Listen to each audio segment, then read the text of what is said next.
So here's a little theory. ProudMane actually didn't have any intentions on killing nothing. This is a good theory, and I don't know about that. I don't know about your guys' opinions yet, but allow me to explain. ProudMane didn't have any intentions, on killing nothing. If you're wondering, okay, how on earth, why, how does he have no intentions? Like, he literally said your usefulness has reached its end. Now, there are some possibilities on what also other things could have meant and other stuff. Let's go with the one thing. ProudMane was actually giving a warning to nothing about the stretch. He's lived in the stretch his whole life, and well, I guess I don't know. I don't know his backstory, but he has been in the stretch, and we could see that in episode 4. And he gets out of the stretch in episode 5, where he's basically became ProudMane, and where Proud became ProudMane, and once that happens, like, he torments nothing, or at least that's what some people, he torments nothing, kind of. But there's a different meaning. For one, we all know what happens to nothing on the stretch. She doesn't die, but she starves, and even almost gets killed by fire. Now, what do I mean by this? Well, that's going to be in the last part of this video. But let's go with the first part, is that ProudMane doesn't want nothing starving and dying slowly. If he did have an intention on killing nothing, he wanted to make it quick for her. That way, she didn't have to die slowly in the stretch by hunger. And also, something that makes him a bit more nicer is that a pride can only be a main if every single one of the cubs dies. And does he even bother on trying to kill Feather and find him? No. Now, of course, he may have thought that Feather went on the stretch and didn't survive and possibly died. But it's highly unlikely. If ProudMane wanted to be main so bad, he really would have tried to hunt down and kill Feather. But here, in most of this theory, some theories not even I believe, I'm just kind of doing this real quick, and basically he doesn't want to kill nothing. Or at least doesn't want to in this little theory. Next theory. ProudMane. Hold on. What was the next theory? I think I have the script somewhere. No, it's not the script. Alright. I can't find the script, but... So yeah, basically the first theory, ProudMane was trying to warn nothing about being hungry on the stretch. Second, what he actually meant by your usefulness has reached its end. Many people obviously think that means, oh yeah, your usefulness has reached its end, I'm gonna kill you, nothing. Sounds like a ProudMane impression. Anyway, so, yeah, basically, this, but however, nothing cut him off before he could say anything. Now I know probably why she come off, because she probably thought that right after he said that he was going to strike nothing and try to kill her. But, but it did sound like he was about to say something else, and if he really said your usefulness has reached its end, if he was trying to kill nothing, he wouldn't say like this, your usefulness has reached its end. Instead he would have said, I'm sorry, nothing, but it seems like your usefulness will reach its end, and so will you. Does he say this? I mean, well, again, she cuts him off before he can finish his sentence. I mean, well, kinda, I don't know. But he could have said something else. The way how he said it wasn't aggressive.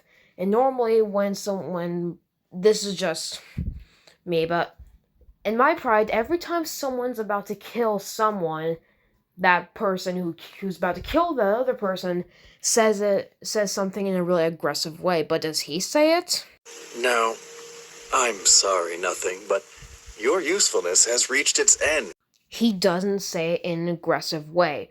But, of course, there is a way this theory can probably not work. One, the way how he said I'm sorry, nothing was like this. Now, I'm sorry, nothing, but your usefulness has reached its end. So yeah, I mean, he said, "I'm sorry, nothing," like he was gonna kill her. But there is another possibility. Now, I don't believe this much, but I'm just gonna say it. He probably meant this. "I'm sorry, nothing, but your usefulness has reached its end." What do you mean? "I mean, you won't be useful anymore. I'm gonna make you a true huntress in the Pride. That is, if you want to. Okay? Very well. Follow me." Now, I know you might be saying, you're probably spamming in the comment section, "Nope, nope, that's not what he meant. That's absolutely not what he meant." That, I'm not saying that this is what he meant. I'm saying it's a possibility. Next, and probably the final theory. I mean, actually, no, not the final theory. This one, I don't believe whatsoever. I'm just gonna say it because I think someone else made a video on it. ProudMane QuickMane set this whole thing up. If you're wondering, okay, Jude, you've lost your mind. What do you mean? I mean, ProudMane and QuickMane were actually pretend fighting. Cause, for example, let's say, for one, QuickMane leaped at ProudMane's face in the flashback in episode 9. Like, we saw that. But in episode 5, he doesn't have any blood on his face. And what QuickMane is in... Okay, so for one, QuickMane is strong. I'm just saying that. He is strong. And you're telling me he's gonna die from just a few scratches. And if ProudMane bit his neck, which definitely would have killed him, there would have been a bite mark on QuickMane, and ProudMane's mouth would have been bloody. But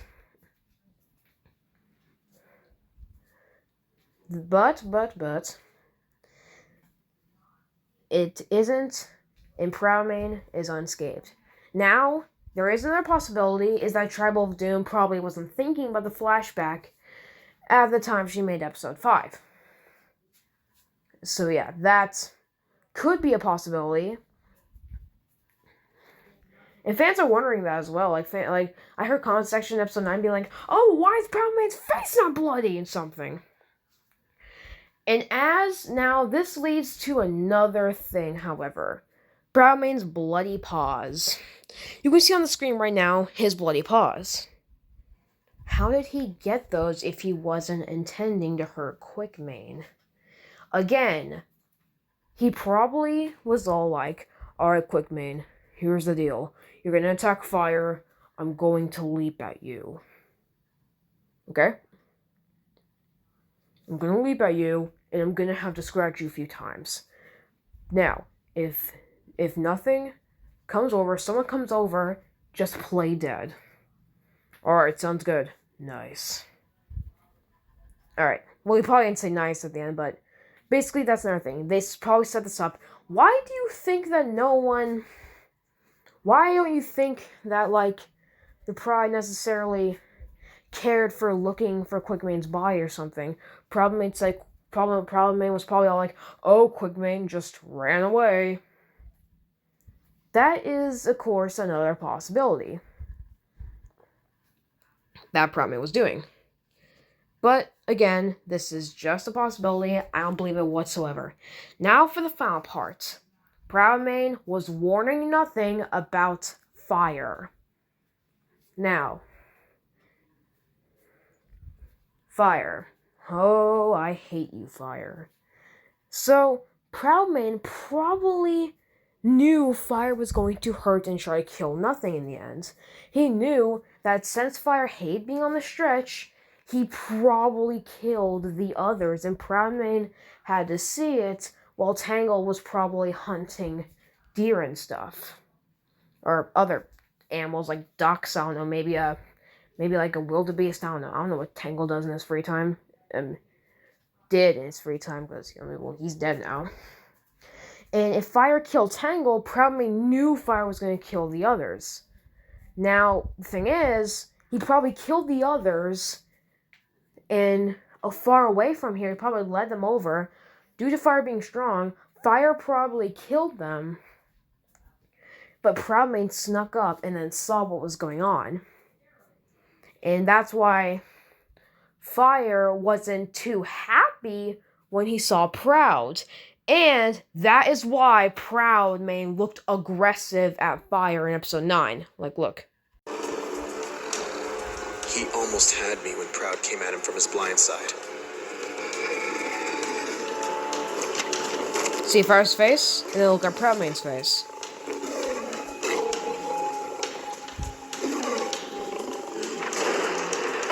See that? That is the face of anger and hate. ProudMane knew what Fire did, and that's why Fire was pretty scared. And that is also, it's like, yeah, ProudMane looked at Fire like he was like, yeah, I'm gonna kill you too. Why else would ProudMane make that face at Fire? I don't know, maybe during the night while they're sleeping, ProudMane just looks at them with pure rage. I don't know. I don't know what he does. Also, Tangled probably doesn't believe ProudMane if he told him about what happened, which is why Tangled kind of looks disappointed at this part. Tangled probably also, maybe he also kind of looks confused. He's like, oh, good, well, better do something, and then carries Fire out. But he also kind of looks disappointed in a way when ProudMane, because he saw ProudMane looking at him like that. And that's another thing. So, there's my theory on ProudMane, on why ProudMane was, and how ProudMane had good intentions. Do I actually believe one of these theories of ProudMane having good intentions? Yes and no. The one theory that is probably not most likely is the whole thing with ProudMane and QuickMane setting things up. But the only theories that I actually do kind of believe is the last theory that I just talked about with ProudMane looking mad at Fire. That was his warning to nothing, saying like, "Oh yeah, don't go there, because Fire's a bad boy." And also the theory of like him warning nothing about the stretch and like trying to actually help her into the Pride. So yeah, that is my theory on ProudMane somehow, some way helped nothing, or at least try to. But all of these theories could also be wrong. Why? Because ProudMane says it's what a man has to do in order to survive. And that's the whole thing. Now, that probably could, and probably did, make all these theories seem kind of worthless. But maybe there was a meaning. I don't know. I don't think I figured out that meaning of what ProudMane said. Maybe he actually meant it when he said, oh, this is what man has to do. But there is also another bonus theory that's kind of short. And again, I don't believe this much. Is that ProudMane meant about killing. It's what a man has to do in order to survive. But he didn't mean killing nothing. He meant killing QuickMane. And this could lead to the other theory that him and QuickMane set this up, and QuickMane was still playing dead back there. Probably mad at ProudMane, like, dude, just finish the conversation. I'm laying down here! But yeah. So those are my theories on ProudMane being kind of sympathetic. I kind of believe these theories, but at the same time I kind of don't. I mean, there's some that is probably unlikely, but some are pretty likely, and maybe one of them I believe, but right now, I do believe that he has the intention of killing nothing. But another possibility too, I'm so sorry, there's a test on episode 7 where he didn't even bother stopping Hover and the others to find nothing. Like, and of course, you know why he did this? Probably because he was just following orders. Nothing didn't want them to find her. And ProudMane probably, in his head, ProudMane was probably thinking, okay, all I gotta do is just make them think nothing is dead. It's my job, and that's a task I was given. I'm not saying nothing is in charge of ProudMane or anything. That's very unlikely. Like, he could just darn slap her in the face, and then she'd probably be bruising. But if he did that, the gossips would rain on him, strike him with lightning, rip his torso. I don't know. But yeah. But there is another weird thing. If they really thought nothing died, why didn't they bother go looking for her? Because they knew if he did kill her, the gossips would destroy him. But that is another theory that I'm probably not going to do. Alright, bye.